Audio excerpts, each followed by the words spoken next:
Hello there and welcome back to the Closet Historian and back to my sewing room for another project. Although today, again, I will not be sewing and I will not exactly be crafting either. I'm kind of doing something that's a bit tangential to both, which is trying out some tie-dye techniques. Despite my lack of experience with dyeing, I decided to go ahead and give ice dyeing a try. I just really loved the effects that seem to be created by this, and I have been sharing the results of some of my experiments a little bit over on Instagram, so you may have seen a few sneak peeks of this, but today I'm going to go through the whole process, exactly what I've been doing, what I've been up to here in the sewing room, surrounded by melting ice all day, with my space heaters on, trying to make this a room temperature environment when, in fact, here in the basement in winter, it's actually a little bit more like a refrigerator down here a lot of the time, so doing my best to keep it a little bit warmer so that this dye can process, but I'll show you what I've been up to. Let's jump on over to the blue patterning table of doom, dyeing table of doom for the day, and get started.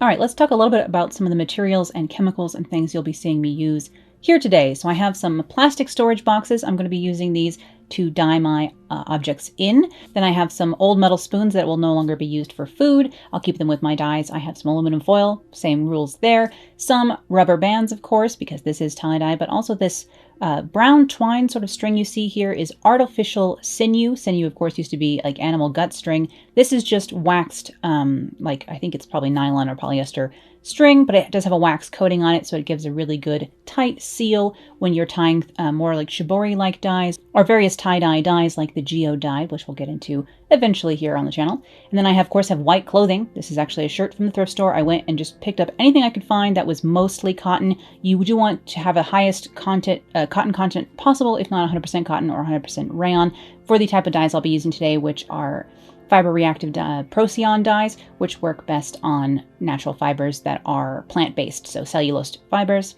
I also have some soda ash here and a mask because while I'm working with the soda ash, which is sodium carbonate, I will want to wear a mask, especially with that and with the dyes as well, because of course dyes are made out of like iron oxides and things like that, and you don't want to be breathing in the very fine powders like so.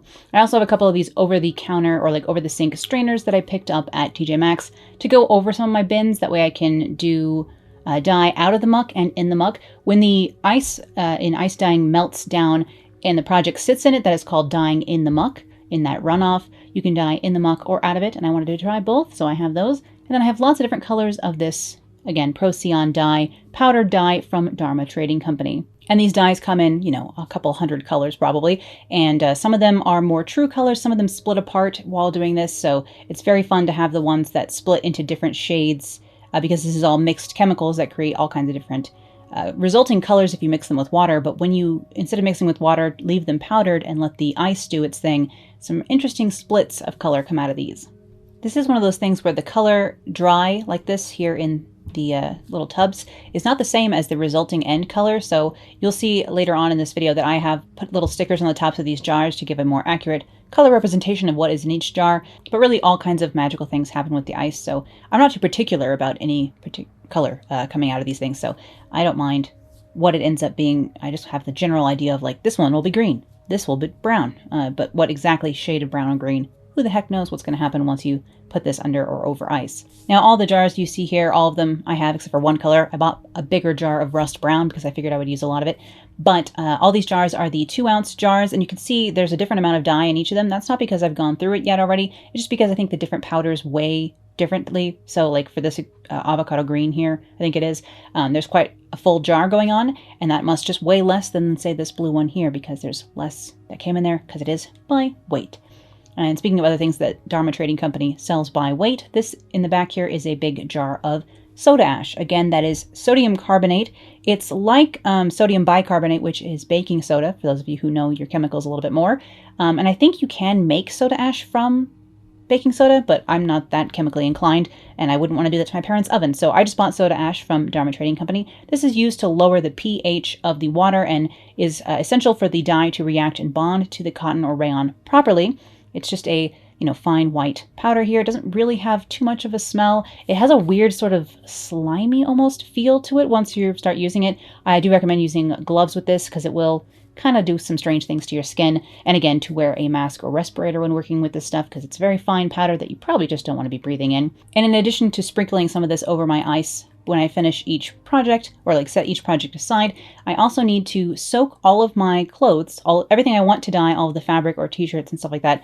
I need to soak it in a soda ash solution that is made from 1 cup of soda ash for 1 gallon of water. And you kind of have to mix that together and break up the soda ash because it is an exothermic reaction. So it'll get warm and kind of clump up. So you really have to mix that quite well. I can link a video below about how a soda ash solution is made that I referenced when making mine. And again, yes, please do wear a mask. Dharma Trading Company has these N95s. Just ordered a couple. In fact, I ordered a couple extra for when I have to go on a plane later this year, and I wanted a legit N95 since they had them. So I have all those kind of materials sitting around me, and then here I have a men's cotton blend t-shirt. I actually asked my mom to grab me a couple of t-shirts for my brother while she was at Target, and I told her to get cotton, but she got a blend. So these have a little bit of polyester in them, and I'll show you what that does in the resulting project at the end. It kind of gives things a bit of a heathered look just because the threads and yarns that make up this shirt have a mix of that cotton, and the cotton will react to these dyes and the polyester will not. But what I'm doing here is I'm doing a like half fold or a centered fold on this t-shirt. Again, I have watched many tie-dye videos from other creators here on YouTube, and I can link to a video below where they talk and go through this process of how to half fold a shirt like this. Basically, you turn one sleeve inside out into the other to be able to have this folded along the center back and along the center front, and then to line those up. This is a really cool way to get like mirrored effects down the center fold of your fabric, or center or back of your fabric. And this one, I'm just going to take the neckline and take the bottom and just twist it. I want to make sure the sleeve kind of gets at an angle in there. And this is obviously a very simple fold. To fit it in the container I want to use, I'm going to fold the little top half over like this and just maybe add a couple of rubber bands to hold that in place. But yeah, I just twisted the shirt along, you know, whatever axis you want. You can turn it along the center front. You can do it at a 45-degree angle. I'm going to lay this, speaking of an angle, at an incline at a 45-degree angle in this little cheapy strainer thing that I found again at TJ Maxx on top of this drying rack, all propped up inside these totes that I found in our storage room. And I'm going to put ice and snow all over this because I really wanted to try an incline dye, which is what this is called in the tie-dye world. I'll mention a lot of like abbreviations and names for the different folds and methods today because tie-dye is a big thing here on the internet. There's a lot of Facebook groups that I don't know anything about because I don't have a Facebook, but I've learned what I can from YouTube, and I will link my favorite tie-dye channels below as well. But yes, this incline, like the way that the water runs down the back or the inside of the shirt, creates some really cool effects and really helps show the different colors in one shade of dye. So I'm only going to be using one color of dye on this shirt, and I'm going to put it over the ice. So I'm going to fill this all with ice first, and then I will sprinkle the dye over the top. Again, those abbreviations for ice dyeing are dye over ice, DOI, or dye under ice, DUI, and that's just the abbreviations that it seems to be used. And I will fill in the sides of this container so I don't have to use quite as much ice because ice costs money, or at least this ready ice from the grocery store does. But then I realized that there wasn't a huge difference between using snow and ice, or at least not that I can tell, and our yard is full of snow, and that was free. So I've been using a lot of snow in my ice dyeing just because it's right outside. But for this one, I'm just going to put a bunch of ice on top of this shirt. Again, this shirt has been soaked in a soda ash solution, so that like watered down soda ash. It was soaked in the soda ash solution for 20 to 30 minutes, depending on if I forgot about it or not, honestly, and then wrung out completely. So I actually started running these just in our washing machine on the spin cycle to get them to be only just damp and kind of wring out the extra. You want to wring out as much as you can back into your soda ash, you know, gallon tub to save some of that solution, because you can do a bunch of t-shirts with that 1 gallon of soda ash solution. But yes, all the items that I will tie-dye today were all pre-soaked in a soda ash solution for 20 to 30 minutes. And then wrung out or dried to the best of my ability. Some of these I tied and then I didn't get to dye them for a couple of days, so they were completely dry. Some of them are still a tiny bit damp, but in general, you want to run them through a spin cycle. I also have a large salad spinner that I was using to try and recycle some of the soda ash solution by spinning the items in a salad spinner, which worked, but was very tiring. So I just recommend throwing them in the washing machine. Soda ash isn't that expensive, so unless you were doing a massive amount of tie-dye, I think you should be okay. And I've been doing quite a lot of tie-dye. But I'm just playing with the ice here and the foil to make sure the entire shirt is covered. You want to make sure you have a good at least 1 to 2 inches of ice over all areas of the shirt. The more ice you put on top, of course, the more water will run through the shirt that will pull the dye with it in general. And this, of course, is going to be out of the muck, so all the runoff dye is going to flow through this strainer, flow through this rack into the bottom of this tub and I will wash it out later. I haven't noticed the dye staining the tubs at all, so it really doesn't work on plastic fibers, which is why the polyester in these shirt blends doesn't get dyed either. There are different dyes available for different fiber types, so if you were doing wool or silk, you'd probably want to use an acid dye instead. I haven't done any of that yet, so I don't have any recommendations. The color I'm using here is golden brown, and I'm just sprinkling a good, cocoa powder dusting over all of this ice here. This is probably like a medium heavy layer.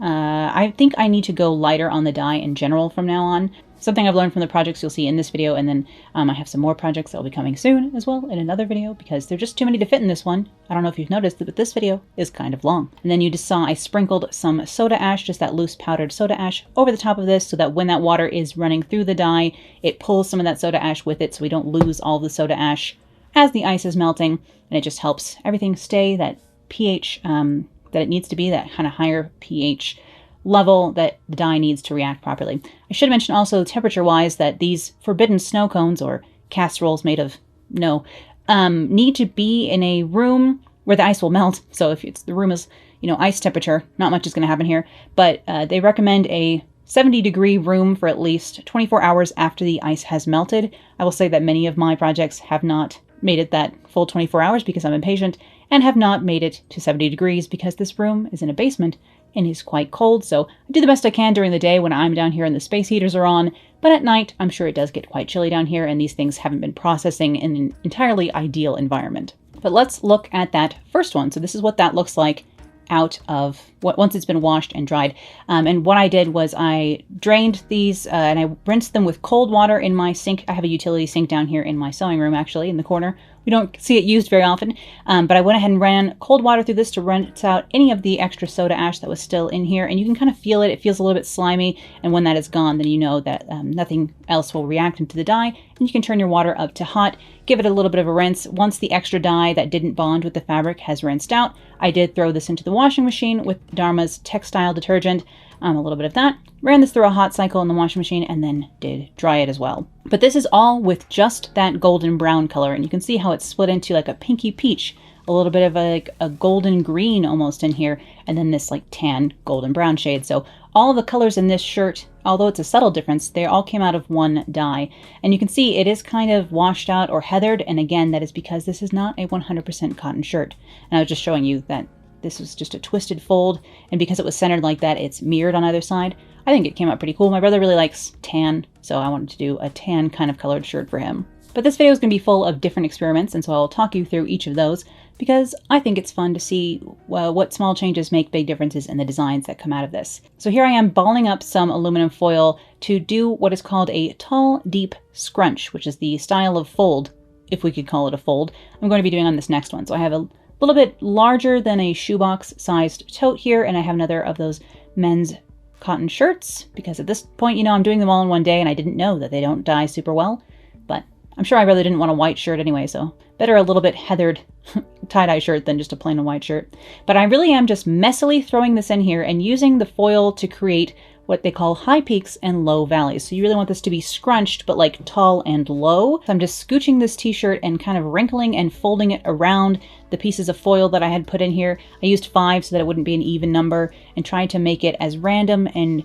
squiggly in here as possible. You do want to try and not overwork it almost, because the more random this kind of thing is, the better. And I really like the way that the tall, deep scrunch creates very strange, almost nebula, sort of like space photography kinds of patterns in the end. And I really would like to work with this fold a little bit more in the future, especially like center folded as well, because it creates such alien looking weird patterns. But now that this is all folded in here and ready to go, I will go ahead and grab the rest of my bag of ice here, and then I will eventually run out of ice. I have some ice trays that I'll be using some ice from those.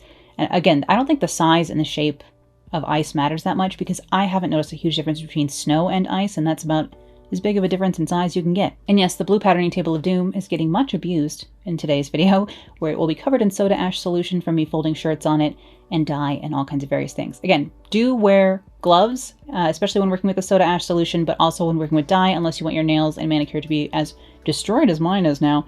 And like, for example, here I'm working with snow with bare hands. It's quite chilly, and I don't recommend it. So, do as I say, not as I do, and wear gloves, and make sure to wear a mask when working with all these chemicals and, in my case, snow as well. Now for this shirt, again, I'm only going to use 2 colors on this one, and I'm going to do it in kind of a diagonal pattern over that weird scrunchy fold we have underneath. So again, I'm using tannish color, or what I assume will be resulting in a tannish color. This one is called bronze, though. It has a bit of a different split to it, so I wanted to check this out. I just grabbed, I think I grabbed 10 colors originally from Dharma, but then, within a day, I ordered more because I cannot be restrained, let's face it. But yeah, I'm going to put bronze on here in some diagonal stripes, and then I will go ahead and put on the rust, which is the only larger jar, like I said, that I grabbed. So I'll put rust in here as well, like so, just filling in. Again, it feels like sprinkling cocoa powder. That's what this looks like. A lot of the dyes, there's one that's called truffle brown, and it really does look like the dust that you would see on a truffle, only a little bit redder on the inside. So this is the most fun part, is putting the dye on, but you really do not want to be breathing in, again, metal oxides or whatever the heck, cadmium. I don't know what's in half of these things. It's like half the periodic table. You don't need to be breathing that in, that's for sure. And once again, once I have this dye sprinkled on here, I probably could have gone a little bit lighter handed here. Once again, especially with a tall, deep scrunch, you kind of want to go a little bit less than you think with the dye because it does split apart so well in this fold, and actually the twist that I did first as well, that the patterning will be more interesting if you use a little bit less dye. It might not be as dark and saturated of a resulting fabric or shirt or scarf or whatever you're dyeing, but the patterning will be cooler. So it's almost worth it to try not enough dye first and then find the happy medium, because the patterning is so cool in these folds that you want to let the ice do its thing. But once again, I'm sprinkling a little bit of soda ash on top of that, and I will set this, again, forbidden snow cone aside. I posted some of these on Instagram while they were processing, and people were like, is that a casserole? Oh no.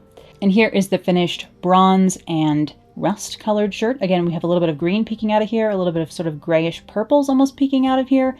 The rust almost has a bit of a burgundy undertone to it, which is quite nice. But this is what the tall, deep scrunch looks like. I didn't get a ton of white left in the shirt. It is almost like an ivory color now, and I really like the pattern of this. This one, again, I think I could have gone a little bit lighter with the dye and not put so much on, and it might come out with a little bit even more patterning, but I am really happy with this one. I don't know if my brother is, but I gave these to him, and he's never particularly enthused or excitable, so it's hard to know if he likes them a lot or not, but he did say thank you, so who knows. But I'm excited to experiment with this tall, deep scrunch some more, because I really do like the kind of galaxy, again, like gas cloud, sort of in space look that these give, especially like up here at the top of the shirt, that burgundy spot looks quite cool, so I'm excited to play with this one a little bit more. And to see things at full saturation, because again, this you can see how this has a little bit of like a white, heathered, frosted kind of look on it, and that is from the polyester in the blend of this t-shirt. Really not ideal. It's actually kind of hard to find 100% cotton items. I've been going to the thrift store, has actually been the best place to find them. So it's nice to both upcycle things from the thrift store, and also it's like almost easier to find rayon and cotton at the thrift store still compared to now in modern stores. Most things are acrylic, nylon, polyester, things like that. And again, a poly blend, which actually this little shirt that I'm doing here is, again, a blend, is still like, it will still dye, it just will have this kind of softened heathered effect. So if you're doing like pastel colors and stuff like that, I don't think it would matter at all. But for me, I really want to do like earth tones and more saturated jewel tones, so it doesn't really work out for me. I wanted to see, how big of a difference that made, and now I know. And again, I'm using my bare hands on this pile of snow. Is that really advisable? This is just a little crop top that I just, again, did that same twist that you saw me do for the first t-shirt, and I'm laying this in here. I grabbed these little cotton blend crop tops at Target in their sale section for $3 each. I thought they would be good for my experimentation here, because eventually I do want to work up to making silk scarves and making fabric that I can use to sew things out of course. But I wanted to, learn how to do this first on things that I wasn't going to be absolutely distraught if it didn't work out. This, again, I think I'm going too heavy-handed with this dye here. Did over, of course, a lot of clumpy snow, and you can see I'm still not wearing gloves. What a mistake. A little bit of soda ash on this one, and again, set this aside. So yes, I do have some projects here that are things that I grabbed at the thrift store, just even if they wouldn't fit me, or I grabbed at Target when I was there getting groceries with my mom real quick, just for learning how to do all of this. And eventually these items that I like that will not fit me will end up, when I have a big closet clear out sale, I'll put them in that sale as well, whenever that happens. Hopefully sometime this year before I need to pack up my entire life. So here is what that slightly inclined twist again looks like in this little crop top. I really like the way that the color, I said I used too much dye, but I do like the way this looks. It's a little bit more subtle in reality. I think, once you're zoomed out here on the camera, I can see the patterning more, but in reality it kind of just looks like a dull army green with a little bit of gold running through it. So I think I could have gone a little bit lighter handed with the dye, but I do still like this fold. The twist on that incline makes a really cool, again, kind of space dust cloud look. But I'll just set this little crop top aside here, and then I can do some of these V-neck shirts. Now these are basic blank shirts that you would use for like doing a massive amount of tie-dye, or like if you were like doing, I don't know, t-shirts for an event or something, but I found them at the thrift store. So I found the 3 of these, I think they were Bella Canvas, I can't remember, really cheap t-shirts that are like t-shirt blanks, and I found them at the thrift store. So these are actually too small for me. I think they're a size women's medium, but these shirts run super small. So this is more like a junior's medium. So again, the 3 that I did that are these V-necks that I found them at the thrift store, they will not fit me, but at least they are 100% cotton, so they dyed pretty well. And again, I'm doing that center fold that creates a center, like a mirrored image on the center, front, and back. Again, there's a video on how to do this in the description, but basically you just stick the sleeve into the other sleeve inside out like this, and then it like doesn't make much sense until you give it a try, and then you're like, oh yes, I see. So, and again, this shirt is pretty damp still, actually, from me wringing it out in my salad spinner as opposed to the washing machine. But here's this. I have this centered. I really like the mirrored look. I can't wait to try it on fabric. I will use one of my little strainers for this. So this will, some of these other ones, you'll see I've just been putting them straight into the bottom of a container, and that means that they will sit in their runoff. But this one, I will let the runoff run away. And I'm just going to scrunch this little buddy up and then stick it on top of some of the foil, like so. And we'll see what that results in. Just kind of, again, give that a tall, deep scrunch and then try not to overwork it. So I just kind of squiggled this. I think some people call it the brain fold because it looks like the folds of the brain. Just stuck it in this strainer over some foil. And then let's see, what colors do we want to do on top of this? Or do I want to do dye under ice or dye over ice? Let's do dye over ice. Let me throw some of my ice in here. I have a bag down next to my feet. Again, this sewing room has been a bit of a disaster zone while I've been practicing and playing with all of this, but that's all right. So I'll just pile this full of ice here, break up some of the larger clumps, make sure all parts of the shirt are covered with ice. Of course, anywhere not covered isn't going to have water running through it and then will not get dyed. So you do want to make sure you have lots of ice going on. Let's use some bronze here and just sprinkle that over the top. And then I'm going to use the color Tangerine as well here, which of course doesn't look very orange in the tin, but I promise it is.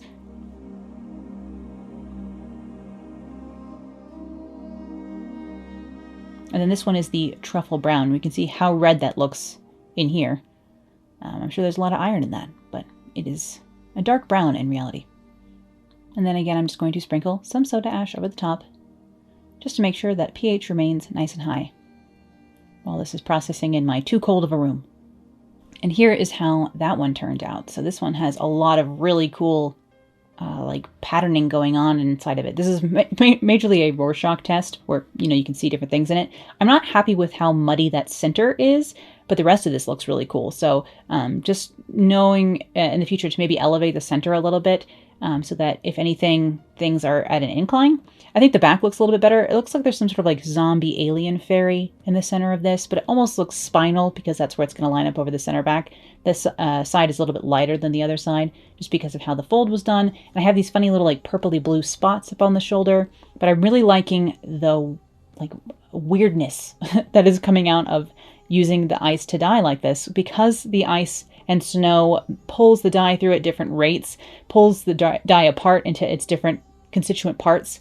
Like you can see, there's really no dark truffle brown in this shirt. It really all split apart into reds and oranges here, really mixing with all that golden brown here, that bronzy kind of color. So lots going on here in the patternation that I was really happy with. And like the thing about having the center be muddy like that, I still think it looks cool. And on a t-shirt, it's fine. But when I am dyeing fabric down the line, I'll be able to just cut around those parts that aren't as coolly patterned as the rest. Because like the bottom of this, I think there's a lot of really cool patterning going on. And this one almost looks like some sort of like flames or lava, some sort of forest fire in a shirt. And yes, we are going to make a bunch of these today. So this one was twisted just like that first t-shirt again, and then twisted so much that it twisted up on itself. So that is what's going on here. And I just tied it together quickly with some rubber bands. Loosely like joining stuff together with rubber bands like this the dye will get under those rubber bands, no problem. So that's not a problem, as long as they're not super tight. It's when I start using the waxed cord, the sinew that I was talking about earlier, that's when you're going to get white lines. So none of this stuff really results in white lines yet, so I'm not really worried about that. This one turns out super amazing too, so spoiler alert. Just twisting the shirts, pretty good plan. Again, I'm going to use rust brown on this one. I'm just going to do 2 lines of that. I'm just going to do this in lines over it. Remember, this shirt is kind of spiral underneath. It's kind of twist coiled, not particularly spirally. Now I'm using gunmetal gray here. It's another shade from Dharma. All these dyes today are from Dharma Trading Company. So that's gunmetal gray. And then I will go ahead and use the avocado again, which again, looks chartreuse in the can, but is avocado green as soon as water hits it. As soon as water hits these dyes, or the ice hits it, you can see what color it's going to turn, or wants to turn, I guess. Again, we have another forbidden casserole here. Let's do a little sprinkle of soda ash. Sometimes I do it over the ice, sometimes I do it under, you know, whatever. I'm just going to sprinkle a little bit more snow on the top of this as well, just because I have it sitting here. And I'm like playing with dye under ice and over ice, so this is kind of dye sandwiched between ice. And we'll see how that turns out. But I have been doing some where, because now I've started working on geodes, and you'll be seeing that in my next video. I'm putting a little bit of ecru at the top of this, just for funsies. But I have since been working on some geode dyes, which you'll be seeing soon, which are, you know, tie dyes tied to make it look like cut agate or cut geodes in the end. And with those, I have been doing some like darker color sections under the ice and then doing a wash of other color above. And I think that turns out really cool. But here is how this t-shirt turned out, which, man, am I bummed this doesn't fit me. I could probably squeeze into it, but not comfortably. So this one is super cool. I wish it would fit me. I'm really happy with the white that got left in this. I think there's this much white in here because the shirt was not fully dry. It was still pretty damp from me using my salad spinner on it instead of running it through the machine.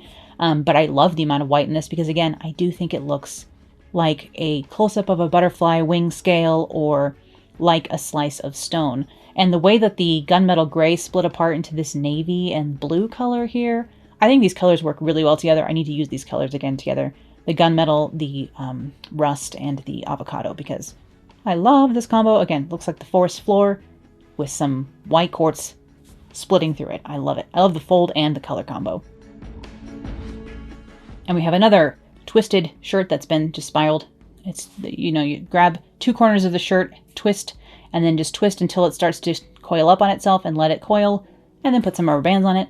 I'm going to stick this one inside this little strainer container here. I got a bunch of funny little strainers and containers at TJ Maxx for very cheap. So recommendation if you have a TJ or a TK Maxx to check out their dishes section for supplies for tie-dye. I'm just going to cover my coiled shirt in a layer of snow here.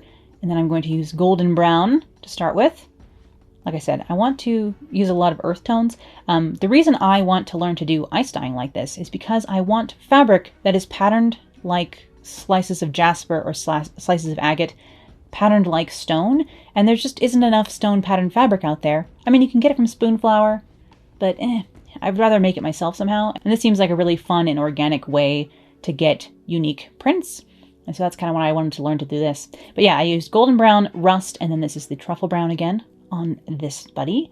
And again, these twists I think come out so pretty. I'm very happy with the shirt. In fact, this one even fits me, which is awesome.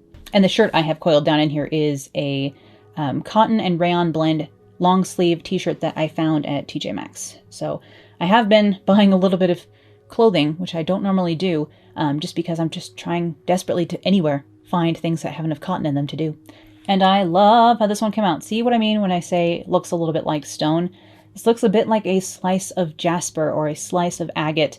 I'm really happy with the colors in this one. Again, this is another combo I think I will use again in the future, either for more clothing or for more fabric to make into clothing in the future, or a nice silk scarf maybe.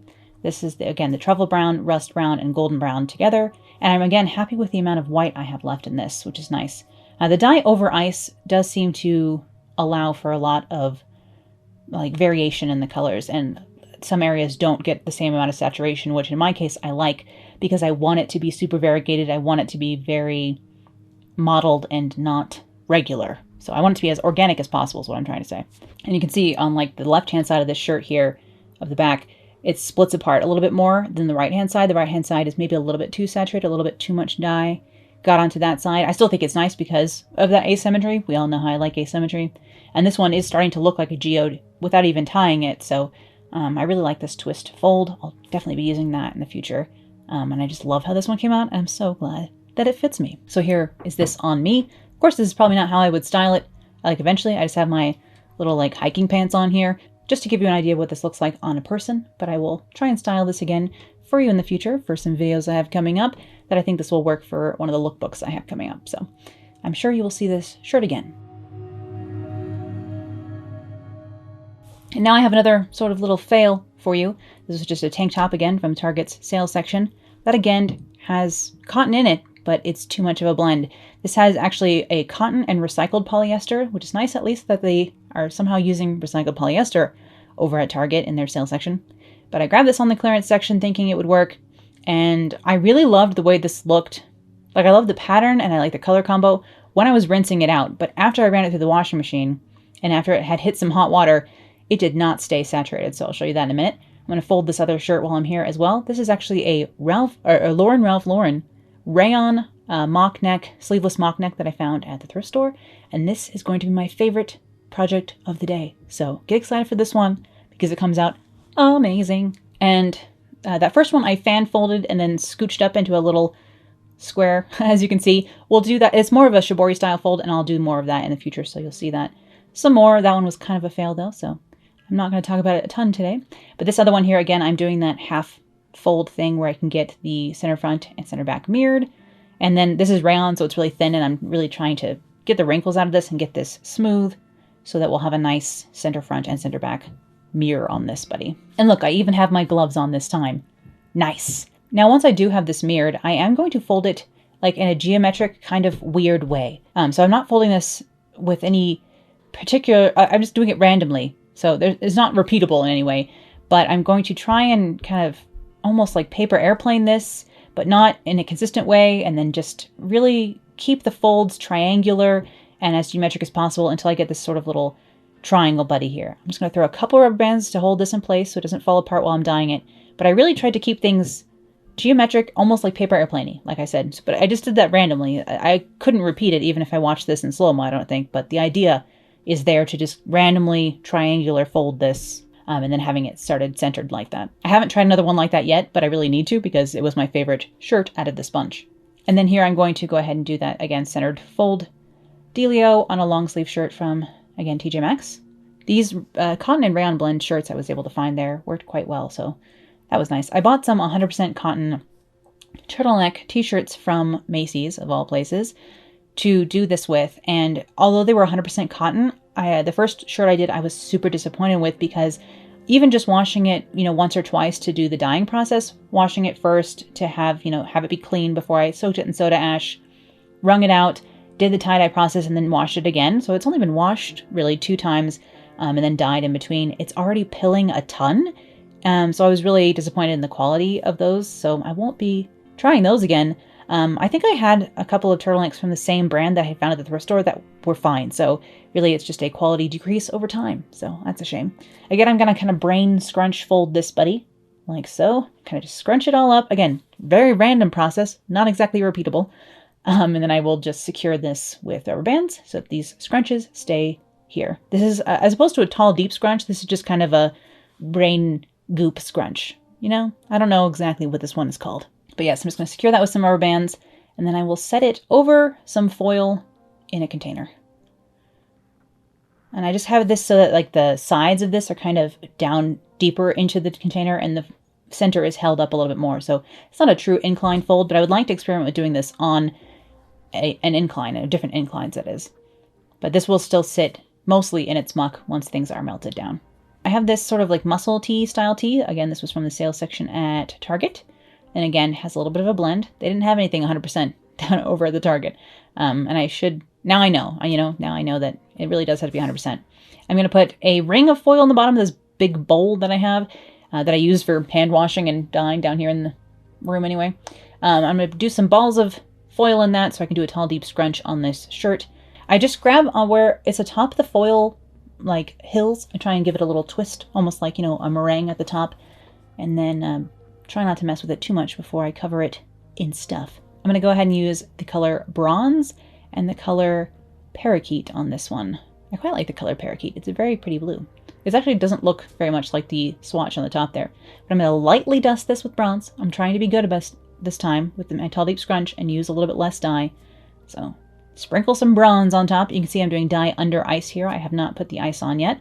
So I'll do the bronze and then I'll put the ice on and I'm going to do the Parakeet on top. Like I said, I like to layer dye over ice and dye under ice together. So I did the bronze underneath the ice. I'm going to put the ice on here. I have some trays.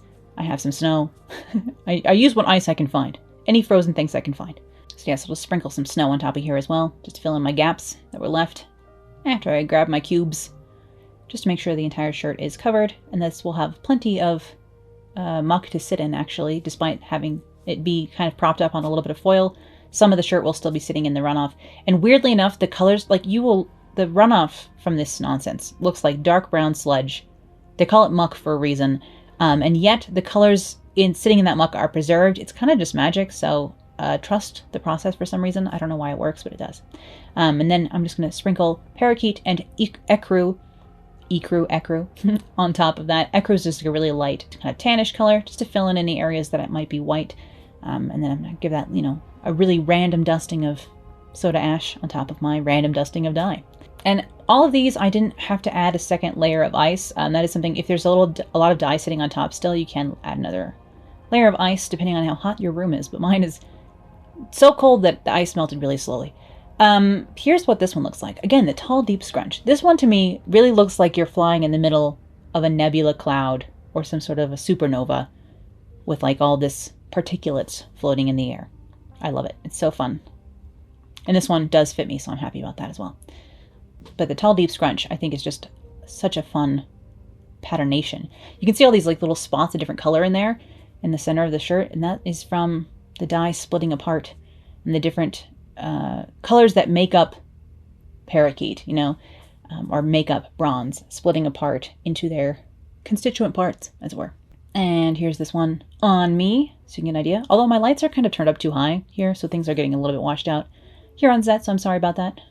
I haven't had to light the set for a while, and clearly it needs a little bit of tweaking. But we can see my finished chrysanthemum tattoo here, so that's fun. So let's grab this brain-folded one that I stuck over foil here and do the dye on here. Again, I'm going with browns and reds and oranges for this. This is the color Shiitake, like the mushroom, which again I assume is like a dull mushroom brown. But I'm just going to randomly put little sections of dye all over this. So I'm got some shiitake. This is the color Black Cherry, which I could go for some cherries right now. A friend of mine has a cherry tree, and you can just pick the cherries right off the tree and eat them, and they are so good. Yummy. This is Oxblood Red coming in here. So put a little bit of that on there. This is really just, as random as this fold is, this is just randomly putting splotches of dye on here as well. Kind of creating sort of a animal print or camo of dye colors. This is Pagoda Red, so we'll use a little bit of that in here as well. Now this is Tangerine, which, wow, does this not look orange in the can? I know, but it is Tangerine, I promise. Let's see, which dark brown do I want to try? Let's do Truffle Brown, which again, looks red in the jar, but is dark brown in reality. A lot of these dyes too, if you really like to try and solidly dye a shirt or sweater out of them, it says like use 4 times more than normal to get the kind of saturation for the dark color. And of course, I'm not using 4 times more than normal when I'm putting little dabs on here like this. So the color that comes out of it is a lighter brown than perhaps it would be. Once again, I'm going to throw snow on top of here and ice. And then I will sprinkle ecru on top to fill in any of my white spaces. This is just a tip that I learned from watching Fun Endeavors tie-dye here on YouTube. And they seem to use the technique to just sprinkle ecru or another light color over the resulting dye just to fill in any loose spaces. And I quite like the way that their shirts come out, so I wanted to give it a try as well. Sprinkle some ecru on top of this, and then soda ash, and then again, set it aside to melt and batch for at least 24 to 48 hours, honestly. Especially if you're in a cold room like I am. They've come out mostly pretty saturated, the shirts, so I don't think it's affecting it. I just need to leave them for a while, honestly. And this is how this one turned out, which lots of different shades of red and that tangerine in here, but you can see the more purpley areas, that's going to be that black cherry. Again, I think this is a little oversaturated. I think I should have used a little bit less dye, and I actually like the back better than the front on this one. I really like the way the sleeves came out, especially when they're mirrored like this. Super fun. And again, this is another shirt that fits me, so I will model it for you in a moment as well. But this is the kind of print that I think, like, in a lightweight cotton and a chiffon would be very fun to play with, like for a blouse or something, or for a scarf in the future. So really just trying all the different experiments today so that I can work on fabric in the future. This is what this looks like on a person. Like so. I still think it's quite fun. Again, I really like the mirrored sleeves. I think that's my favorite part of this one. The sleeves are a little bit less saturated and therefore are a little bit more patterned, and I quite like it. But here's this reddish orangish one on me. Again, a little bit more, fall colors. Shocking from me, I know. This one I'm going to create a smaller container inside my container out of foil, just because I don't want to waste too much snow and ice. Not that you can waste snow, there's plenty of it in the yard. And this is my little fan folded and squished up, kind of shibori inspired buddy here in that little crop top from Target, and these colors are very pretty. I'm going to use aquamarine on the two outside stripes, and then the color strong navy in the center. The shirt is too much polyester in it to come out nice, so you'll see what I mean in a moment. But I really need to try this style of fold again on something else, and then we can actually see what this buddy can do, because both these colors and this fold deserve better than this polyester blend shirt that I threw in here. I'm going to put some large blocks of ice in here just because I have them. So let's go ahead and stack those buddies, and then I will sprinkle snow on top to hold everything in place, honestly. And this is quite a thick, like tall fold, so I was worried about it getting enough dye in there. So the big blocks of ice help with that. And I'll just fill this in with snow. I think the dye came through the shirt no problem. It's just that the shirt didn't hold on to all of it because it wasn't all cotton, But here is how that little tank turned out, this little cropped tank. And the dye split apart really pretty. Like the blue color turned into all this green and teal came out of two different shades of blue. So you can see the navy in here is that more purpley kind of blue, and then the rest of this split into a lot of different shades of teal and aqua. And I think it would be very pretty at full saturation, but we just didn't get, I only have like 30% saturation on this because of the fiber content of the item. But we have one more shirt to dye today. That's right. I know this is a long video, but I didn't want to cut it into little bits. This is my first, couple of days, first week, first round of tie dyeing, and I wanted to show all of my experiments to you. So here's that funky little paper airplane fold shirt here, this little mock neck. I'm going to use new emerald green, which is what I have here. And I'm going to kind of do a plaid pattern on top of this. I'm going to keep my lines of dye a bit geometric as well, but do it more like squares on top of my slightly triangle weird folded shirt. And then I'm going to do some lines of dark green here, like so. This is actually just called dark green as well. I have a forest green as well, I think, from this company, Dharma again. Again, the dyes, like the 2 ounces of dye like this aren't that expensive, so I did go a little bit wild. But, it's all for the channel, so it's fine. I started with new emerald green, and this is actually bright green. They look very similar when they're powdered, and honestly, when they're done, but that's okay. I think one's a little bit more blue toned, maybe, like so. Then I'm going to take new black, which is, they have like 8 different shades of black over there. So this is just one of their black shades. And try and put some of that on there. The blacks split apart into lots of different fun things, so that's nice. So I'll just pile that in some of nice, you can see this is kind of like a tartan dye pattern that I'm putting on here. Again, no rhyme or reason to that, other than I just decided to try it. And there's that. Just making sure all the shirt has different colors going on here, mostly keeping everything green and black for this one. And then you'll see what we get. Using, again, I think that was 4 colors. I have the dark green, the new emerald green, bright green, and the new black. And I'll put some snow on there, put some soda ash on here, and I'll cover that buddy in snow. So, and I actually just put one of my large cubes right on top because, again, this is kind of a thick fold. I wanted to make sure I got saturation on the underside of the shirt. This is going to be sitting, it's on a piece of foil, but kind of half in, half out of the muck because I can't try anything. Even my experiments, I can't have a control for some reason. So just sticking some more ice in there, set that aside, and this is how this one turned out. So all of this like red and purple is coming out of that black color, and then this like light blue color is coming out of one of the greens, and it's just so fun. I love the way this one came out. It still seems almost a little bit geometric, almost like algorithmically generated, like some sort of a screensaver or something. I'm super pleased with this one. This one was my favorite from this first batch. I really need to try this style of fold again, and again, even these colors together again, because I think this is super fun. And this is a mostly rayon. I think this is a rayon spandex blend top. So this is almost 100% rayon, and it took the dye really well and has a nice smooth finish and looks very saturated. So I was really happy with how the rayon in this came out as well. So I'm glad that my favorite color combo and favorite fold happened on probably my favorite shirt of this batch as well. Thank you to the ARC thrift store that happened to have this mock neck for me, because this one does fit me. So that is thrilling, and I will wear it with a green skirt, with a navy skirt, all kinds of things. Wear this under a jacket, I think would be fun. And it does have this kind of central mandala in the center between the bust there, in the middle of this shirt, which wasn't even very intentional, but I think this one is super fun. I'm super excited to actually get to wear this one. And I have a lot more tie-dye experiments coming up because I just can't quit it.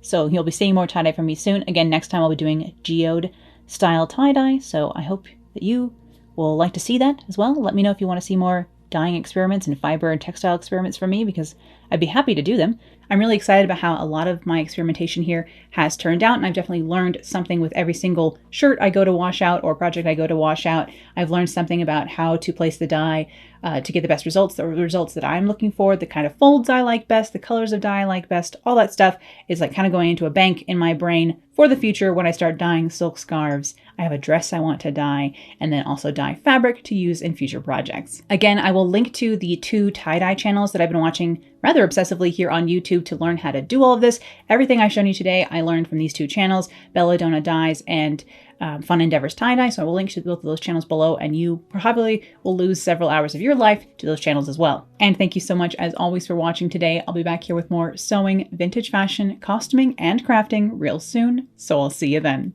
Bye.